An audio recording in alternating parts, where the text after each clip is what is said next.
ആകാശവാണി.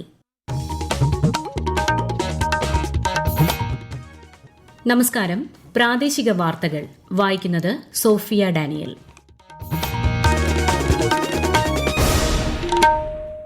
പ്രധാന വാർത്തകൾ. പാർലമെന്റിൽ ഇന്നും പ്രതിപക്ഷ ബഹളം. ലോക്സഭ ഇന്നത്തേക്ക് പിരിഞ്ഞു. രാജ്യസഭയിൽ കേന്ദ്ര ബജറ്റിന്മേലുള്ള ചർച്ച പുരോഗമിക്കുന്നു. പ്രകൃതി വിഭവങ്ങൾ ആവശ്യത്തിനും ഫലപ്രദമായും വിനിയോഗിക്കണമെന്ന് പരീക്ഷാ പേ ചർച്ചയിലൂടെ വിദ്യാർത്ഥികളോട് ആഹ്വാനം ചെയ്ത് പ്രധാനമന്ത്രി നരേന്ദ്രമോദി. അർബുദം പോലുള്ള രോഗങ്ങൾ പ്രതിരോധിക്കുന്നതിന് പൊതുജന പങ്കാളിത്തം ആവശ്യമാണെന്ന് മുഖ്യമന്ത്രി പിണറായി വിജയൻ. സംസ്ഥാനത്ത് SIR സംബന്ധിച്ച എല്ലാ നടപടികളും പൂർത്തിയാക്കിയ ആദ്യ ജില്ല എന്ന നേട്ടം സ്വന്തമാക്കി ആലപ്പുഴ. പകൽ താപനില ഉയരുന്ന സാഹചര്യത്തിൽ ജനങ്ങൾക്ക് ജാഗ്രതാ നിർദ്ദേശം പുറപ്പെടുവിച്ച് സംസ്ഥാന ദുരന്ത നിവാരണ അതോറിറ്റി. ICC പുരുഷ T20 ലോകകപ്പ് ക്രിക്കറ്റിൽ ഇറ്റലിക്കെതിരെ സ്കോട്ട്ലൻഡിന് 73 റൺ ജയം. വാർത്തകൾ വിശദമായി. വിവിധ വിഷയങ്ങൾ ഉന്നയിച്ച് പാർലമെന്റിൽ ഇന്നും പ്രതിപക്ഷ ബഹളം. ലോക്സഭാ നടപടികൾ ഇന്നും തടസ്സപ്പെട്ടു. രാവിലെ സഭ ആരംഭിച്ചപ്പോൾ തന്നെ പ്രതിപക്ഷം പ്രതിഷേധവുമായി രംഗത്തെത്തിയിരുന്നു.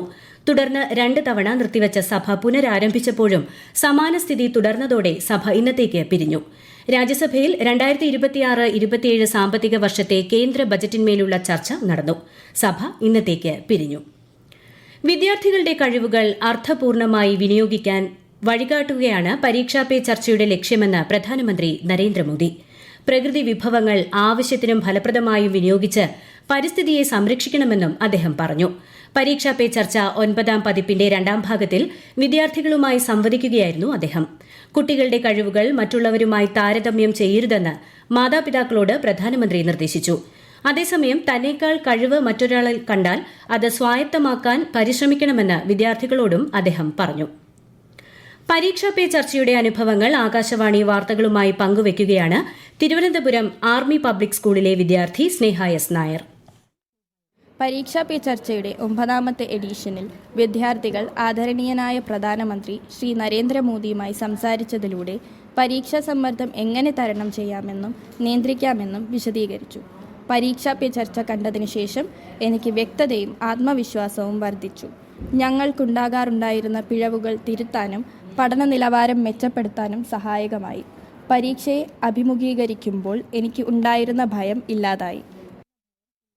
സീഷെൽസിന് $175 ദശലക്ഷം പ്രത്യേക സാമ്പത്തിക പാക്കേജ് പ്രഖ്യാപിച്ച് പ്രധാനമന്ത്രി നരേന്ദ്രമോദി. ന്യൂഡൽഹിയിൽ സീഷെൽസ് പ്രസിഡന്റ് ഡോക്ടർ പാട്രിക് ഹെർമിനിയുമായി നടത്തിയ കൂടിക്കാഴ്ചയ്ക്ക് ശേഷമുള്ള സംയുക്ത വാർത്താ സമ്മേളനത്തിലാണ് പ്രധാനമന്ത്രി ഇക്കാര്യം അറിയിച്ചത്. വിവിധ മേഖലകളിലായി ഇന്ത്യയും സീഷെൽസും 7 ധാരണാപത്രങ്ങളിൽ ഒപ്പുവച്ചതായും പ്രധാനമന്ത്രി അറിയിച്ചു. ഇരു രാജ്യങ്ങളും തമ്മിലുള്ള ദീർഘകാല സൌഹൃദത്തെ തന്റെ സന്ദർശനം പ്രതിഫലിപ്പിക്കുന്നുവെന്ന് സീഷെൽസ് പ്രസിഡന്റ് പറഞ്ഞു. അർബുദം പോലുള്ള രോഗങ്ങൾ പ്രതിരോധിക്കുന്നതിന് പൊതുജന പങ്കാളിത്തം ആവശ്യമാണെന്ന് മുഖ്യമന്ത്രി പിണറായി വിജയൻ. കളമശ്ശേരി മെഡിക്കൽ കോളേജ് ക്യാമ്പസിൽ നിർമ്മിച്ച കൊച്ചിൻ ക്യാൻസർ റിസർച്ച് സെന്ററിന്റെ പുതിയ കെട്ടിടം ഉദ്ഘാടനം ചെയ്യുകയായിരുന്നു അദ്ദേഹം. തെറ്റായ ജീവിത രീതികൾ ഉപേക്ഷിക്കുന്നതും രോഗപ്രതിരോധം പോലെ പ്രധാനമാണെന്നും മുഖ്യമന്ത്രി പറഞ്ഞു.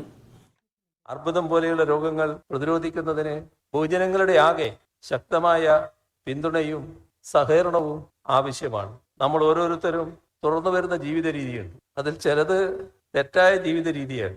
തിരുത്താൻ തയ്യാറാകേണ്ടതായിട്ടുണ്ട്. അതോടൊപ്പം തന്നെ മികച്ച ആരോഗ്യ പരിപാലന ശീലങ്ങൾ പിന്തുടരാനും കഴിയണം. ഓരോരുത്തരും അവരവരുടെ വ്യക്തിപരമായ ഉത്തരവാദിത്തമായി തന്നെ രോഗങ്ങളുടെ പ്രതിരോധത്തെ കാണണം. ക്യാൻസർ രോഗികൾക്ക് ആധുനികവും ഗുണമേന്മയുള്ളതുമായ ചികിത്സ ലഭ്യമാക്കുക എന്ന ലക്ഷ്യത്തോടെ 450 കോടി രൂപ ചെലവിലാണ് പുതിയ കെട്ടിടം നിർമ്മിച്ചത്. ശബരിമലയിലെ സ്വർണ്ണപ്പാളികളുടെ സാമ്പിളുകൾ വീണ്ടും പരിശോധിക്കണമെന്ന് ഹൈക്കോടതി നിർദ്ദേശം. നഷ്ടപ്പെട്ട സ്വർണത്തിന്റെ അളവ് ശാസ്ത്രീയവും കുറ്റമറ്റതുമാണെന്ന് ഉറപ്പിക്കാനാണ് പ്രത്യേക അന്വേഷണ സംഘത്തിന് കോടതി നിർദ്ദേശം നൽകിയിരിക്കുന്നത്. ഈ മാസം 19-ന് കേസ് വീണ്ടും പരിഗണിക്കും.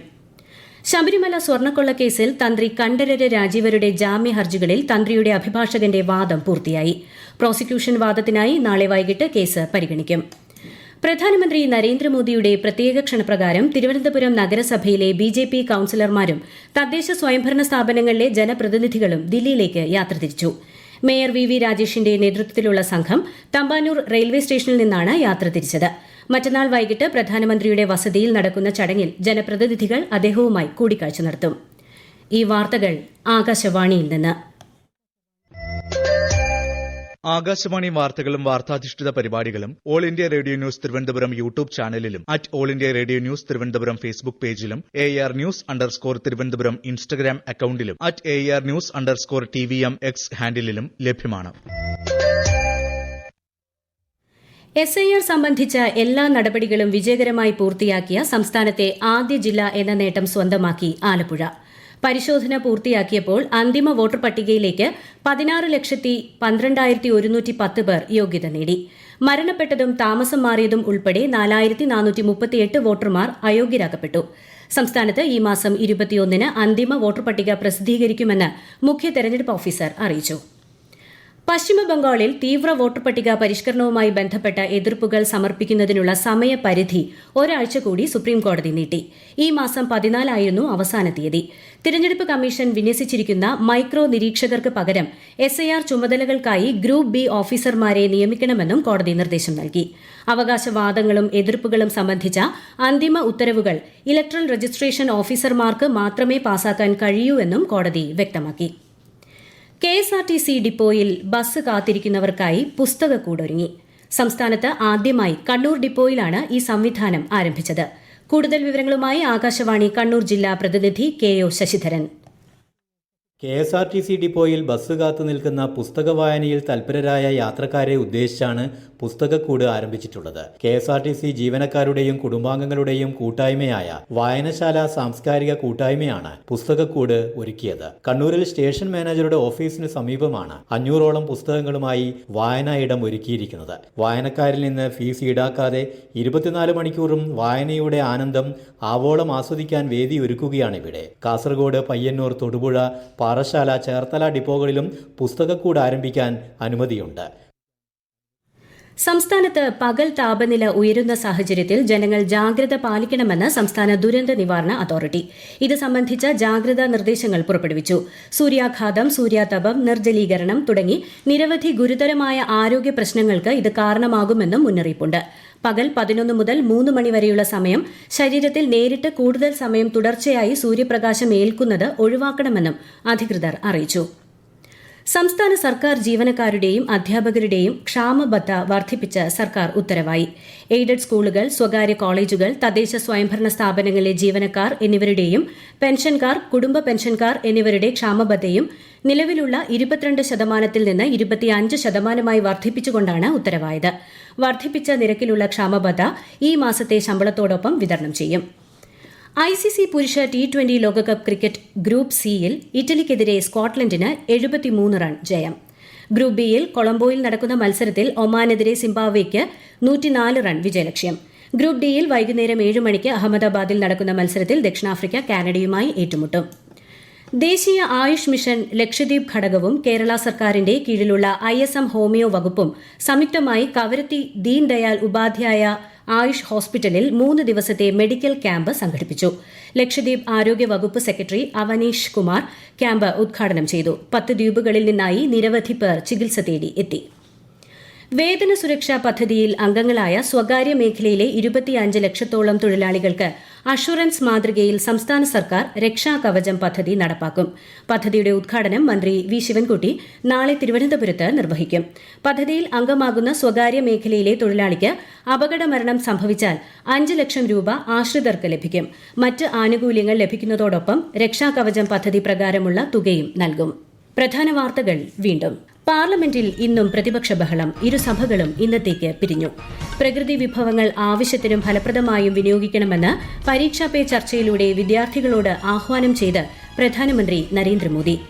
അർബുദം പോലുള്ള രോഗങ്ങൾ പ്രതിരോധിക്കുന്നതിന് പൊതുജന പങ്കാളിത്തം ആവശ്യമാണെന്ന് മുഖ്യമന്ത്രി പിണറായി വിജയൻ. സംസ്ഥാനത്ത് SIR സംബന്ധിച്ച എല്ലാ നടപടികളും പൂർത്തിയാക്കിയ ആദ്യ ജില്ല എന്ന നേട്ടം സ്വന്തമാക്കി ആലപ്പുഴ. പകൽ താപനില ഉയരുന്ന സാഹചര്യത്തിൽ ജനങ്ങൾക്ക് ജാഗ്രതാ നിർദ്ദേശം പുറപ്പെടുവിച്ച് സംസ്ഥാന ദുരന്ത നിവാരണ അതോറിറ്റി. ICC പുരുഷ T20 ലോകകപ്പ് ക്രിക്കറ്റിൽ ഇറ്റലിക്കെതിരെ സ്കോട്ട്ലൻഡിന് 73 റൺ ജയം. പ്രാദേശിക വാർത്തകൾ കഴിഞ്ഞു. അടുത്ത വാർത്താ പ്രക്ഷേപണം രാത്രി 7:25.